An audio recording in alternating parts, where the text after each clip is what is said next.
Hi friends, இன்றைக்கி நம்ம சேனலில் வாயில் வச்சதுமே கரையக்கூடிய செட்டிநாட்டு ஸ்பெஷல் ஸ்வீட் உக்காரே எப்படி செய்கிறதுன்னு பார்க்கலாமா?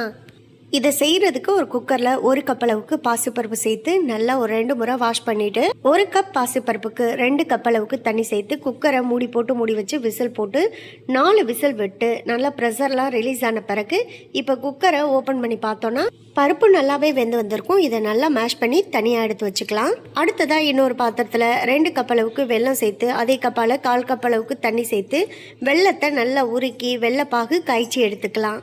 இப்போ இந்த வெள்ளைப்பாகையும் தனியாக வடிகட்டி எடுத்து வச்சுட்டு ஸ்டவ்வில் ஒரு பாத்திரத்தில் 3/4 கப் அளவுக்கு நெய் சேர்த்து நெய் நல்லா முழுசாக உருகி வந்ததும் 1/4 கப் அளவுக்கு ரவை சேர்த்து வறுத்துட்டு 2 ஸ்பூன் அளவுக்கு தேங்காயை துருவி சேர்த்து வறுத்துக்குங்க.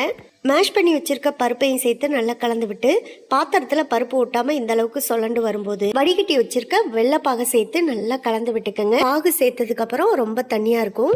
ஸ்டவ்வை மீடியம் ஃப்ளேமில் வச்சுட்டு நல்லா ஒரு 5-6 நிமிஷம் கலந்து விட்டுட்டே இருந்தீங்கன்னா நல்லா கெட்டி பதத்துக்கு வந்துடும். கடைசியாக வாசனைக்காக கொஞ்சம் ஏலக்காய் பவுடரும் சேர்த்து நல்லா கலந்து விட்டுட்டு இறக்கிட்டிங்கன்னா சூப்பரான டேஸ்ட்டில் செட்டிநாட்டு ஸ்பெஷல் ஸ்வீட் உக்காரே நம்ம ரெடி பண்ணியாச்சு. மிஸ் பண்ணாமல் ட்ரை பண்ணி பாருங்கள். அப்படியே நம்ம சேனலை சப்ஸ்கிரைப் பண்ணிக்கோங்க.